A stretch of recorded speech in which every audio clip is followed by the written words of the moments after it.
Well, hello everyone, Texie88 here and welcome to another review. And now I'm taking a look at Populous for the Sega MegaDrive or Sega Genesis if you're in North America.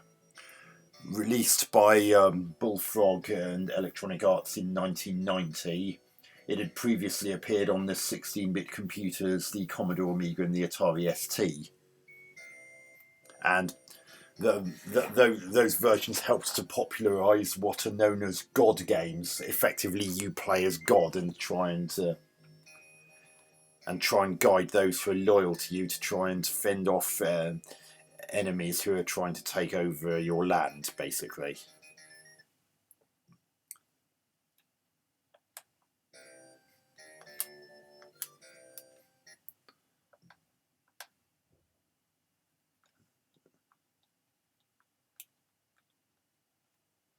So there are loads and loads of landscapes and the CPU's reactions start off really slow and so forth, but they gradually increase in nous as you get further on, and they become quicker to react to things. So you got to keep your wits about you.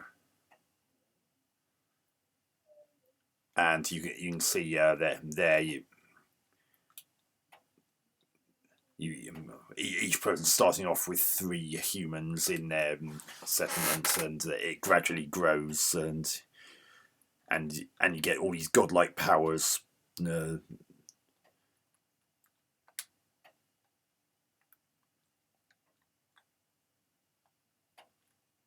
now it's just drawing the map.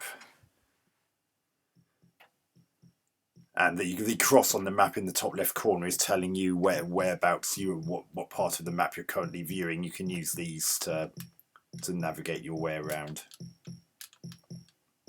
And that sound you hear in the background is supposed to be a heartbeat, and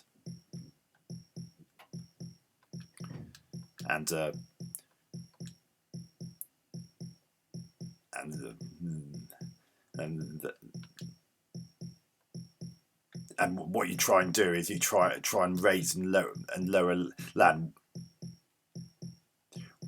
while your people are in these buildings. They can recharge.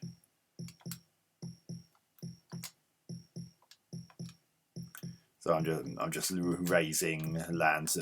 You ideally want to make the land as flat as possible in order for your people to be able to settle and effectively breed and make more people. Obviously, you've got to try. Obviously, the enemy's trying to do the same thing. You can actually see some flashing dots here on the map. If you click there, you can actually see that there's some of the enemy's people. And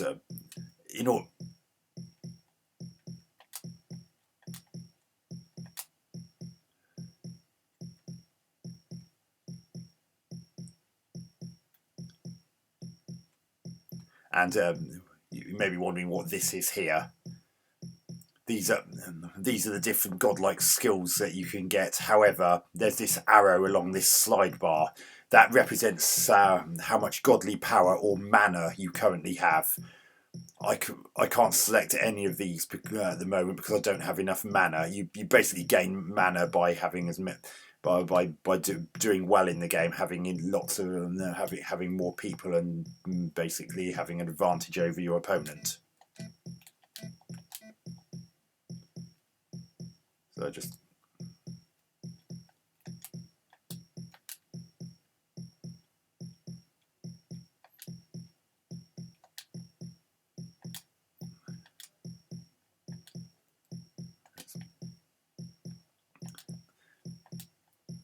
and there's a sort of balance between having different sorts of dwellings for your people and house and the number of people you actually have. I mean, these kinds of buildings, for instance, the more market the building, the stronger the person in it will be once they're fully charged up. And the biggest The biggest kind is this great big fortress. Those produce the strongest ones, but they take longer before they're fully charged. You can manually sprog people from their buildings if you need them to exit quicker and spread more. But the downside is those people won't be as strong as if they'd been left to fully charge.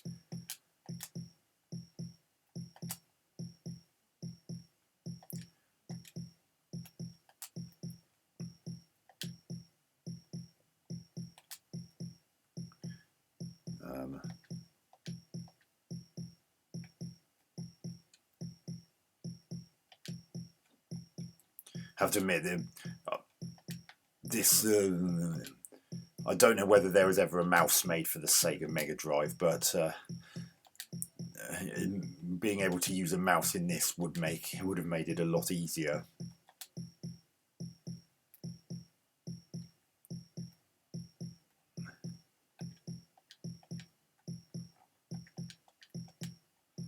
Let's flatten that out a bit.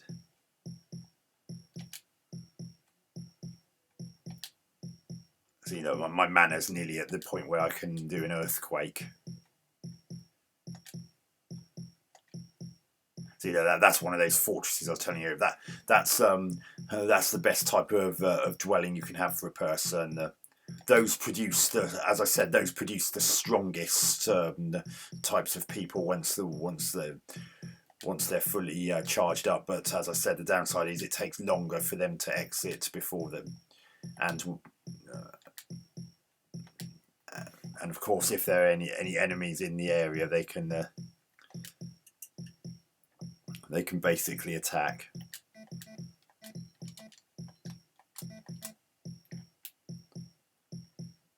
Now I'm just gonna.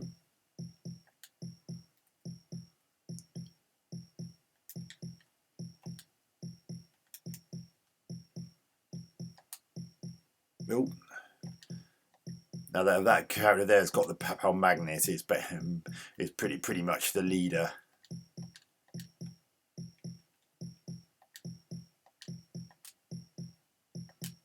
I'm going to start joining up some of the land that's out in the ocean. And what that symbol there is, it's go to Papal Magnet. I'm telling the people to go to the Papal Magnet.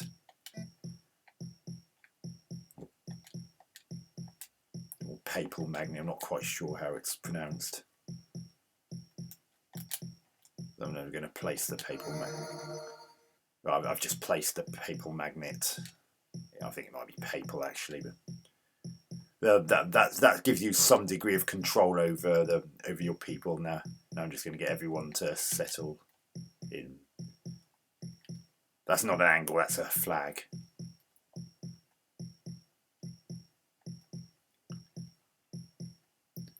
Right, I can if I want, I can now do some. Right, I'm going to cause some mischief for the enemies. Let's see what kind of damage I can do. Oh, they got quite a few fortresses there. You can tell which buildings belong to the enemy because they have a red flag. Your ones have blue flags, so give them a bit of an earthquake shake. You can see it's disrupted some of the buildings and caused forced sprogging.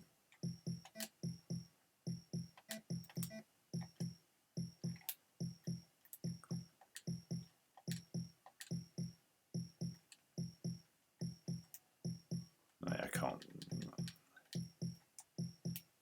Yeah, unless you're Papal Magnet or at least one, or at least or at least one of your people is in view, you won't be able to manipulate the surroundings.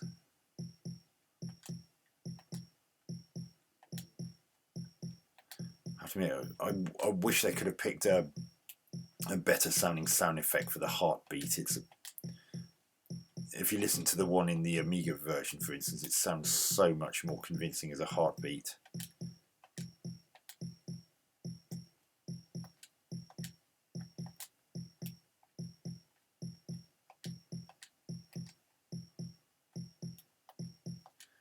some powerful people.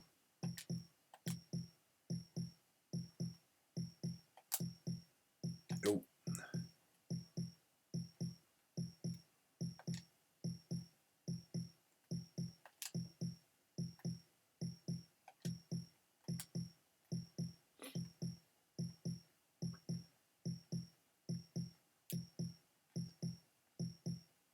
Right, I'm gonna knight my leader. See, my leader's turn into a knight. I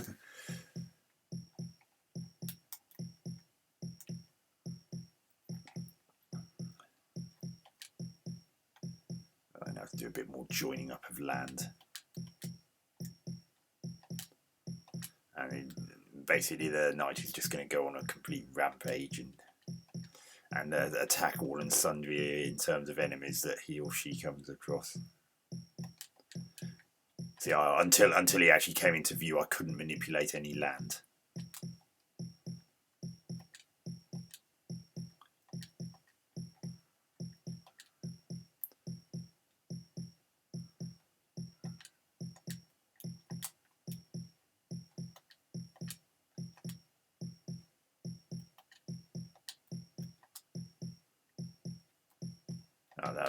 You saw a bit of land suddenly appear near the bottom right corner.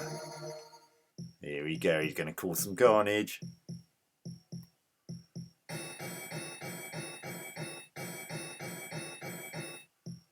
Yeah.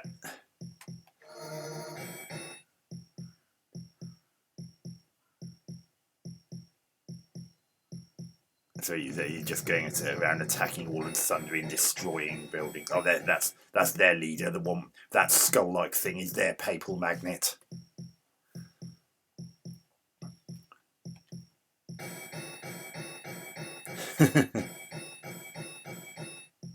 Oh damn, he's been defeated.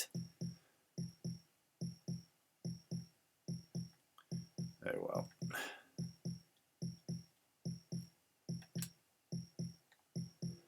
Let's strengthen up some of our... He still managed to destroy a building though, so...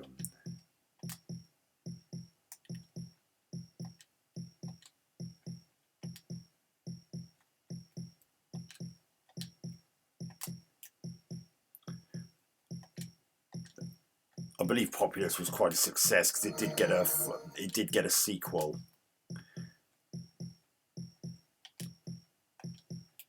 And another thing that I know about the original Amiga version, I don't know whether it also applied to the ST version, but you could actually not use a null modem cable to link two Amigas together, and if they both had both Amiga owners had a copy of Populous each, then they could actually play against each other. That does get intense, and you have to really keep your wits around you, because obviously you'll be up against real intelligence, not just artificial intelligence.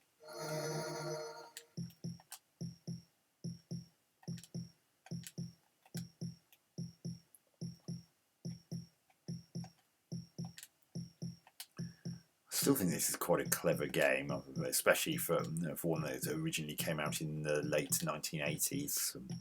I mean, I know this one's 1990, but this console version, I believe, did come out after the original Amiga and Atari ST versions.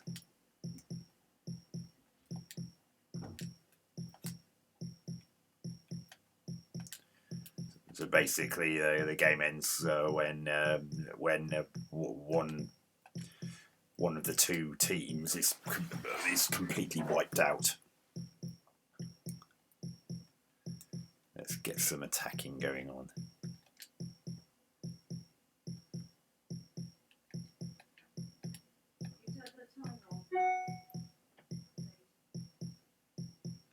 Yeah, now my people are doing, as far as I know, doing their best to try and attack any opposing people they see.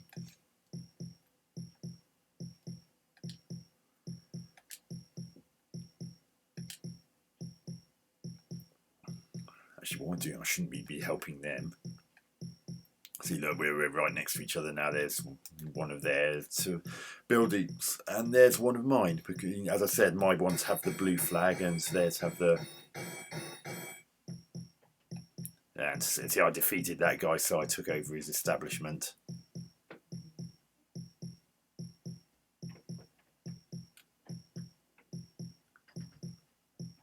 And you can also tell how many people your team have in comparison to theirs. So you see here, there's this bar here with a bit of blue in it, and there's this bar here with a bit of, well, it's supposed to be red, but I've got slightly more people than they have because I've got a slightly higher level than they do.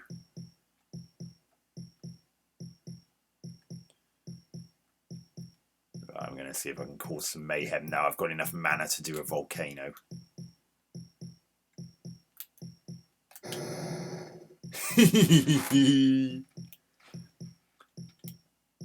And it may have looked like I didn't use up that much mana, but if you're ahead of them, you tend to find that you don't use as much mana to do godlike things as you do if you're not doing so well.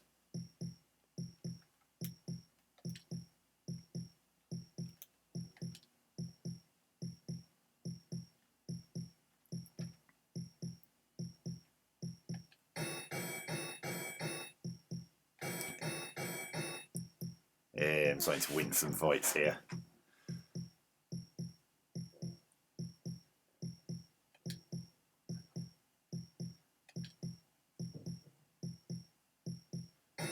I mean, it is one of those games where you can't really just pick up and play. You do need to look at the instructions to have a clue what you're doing. But it's not as daunting as it might first appear. It's actually fairly straightforward once you get the gist of how everything works.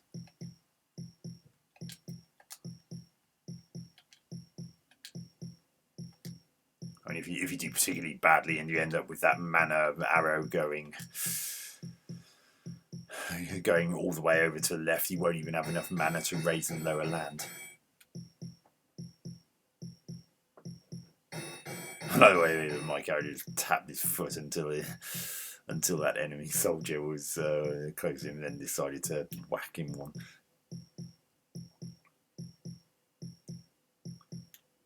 But I think I'm going to end the review here, so because I think you've got a gist of what needs to do. There's that destroyed castle that my knight did that time. So that's Populous for the Sega MegaDrive or Sega Genesis if you're in North America. Classic God game. I believe it's one of the earliest of its kind. Graphics, well, it uses the isometric 3D view, and it's not confusing at all. You don't directly control people in it, so there's none of the problems that you might have expected, and there's not really any problems caused by that perspective in this game. It's generally very clear as to what level parts of the ground are in relation to other parts of the ground, so not really anything to get overly concerned about.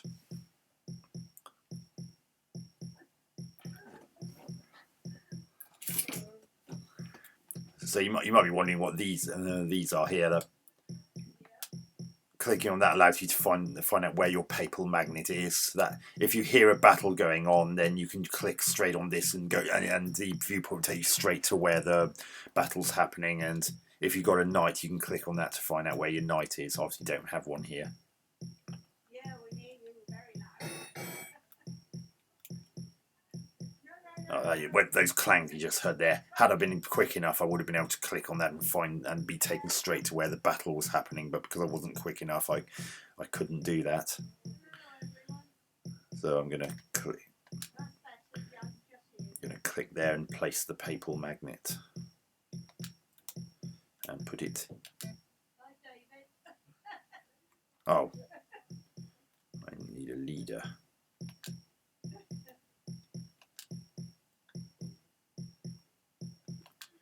My understanding is, from what I remember, if you haven't got a leader anymore, because my leader became that knight earlier, what you've got to do, then is get your people to go to the papal magnet using that icon that's right there, and the first one to get there will become the new leader. And notice that they've also got their papal magnet on top of mine, so they can actually.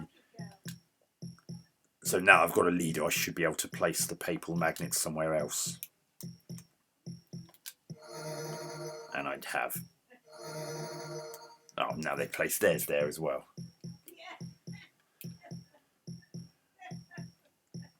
Yeah, so as I was saying, the graphics are really quite nice and detailed, especially for a game of its time. Even though the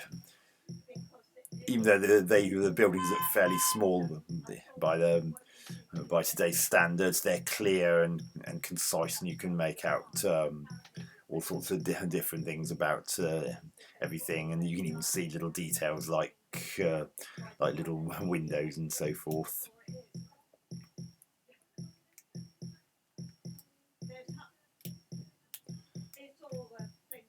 The sound effects, most of the sound effects aren't too bad. The only one that doesn't really do it for me is the heartbeat sound effect. And that heartbeat does actually get faster as a game is drawing to its conclusion.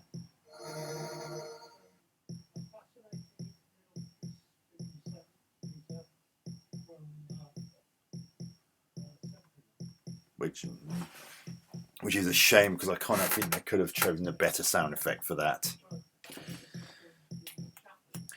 But that's the sound out of the way. Gameplay, well, it plays really well, although it is a bit more difficult because you don't get the mouse control that was in the Atari ST and Amiga originals. I'm going to see if I can do a flood. Yeah.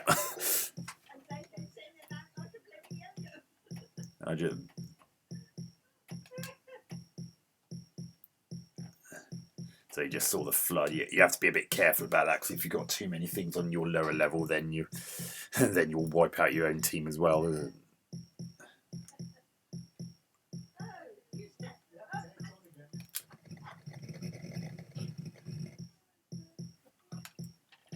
See, because I haven't got that many people in my army anymore, doing what I just did there took off a whole slew of mana. But yeah, despite the lack of a mouse, it still plays really well, and it's still kind of fun to revisit now and then.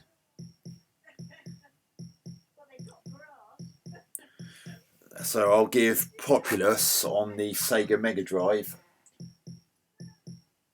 7 out of 10.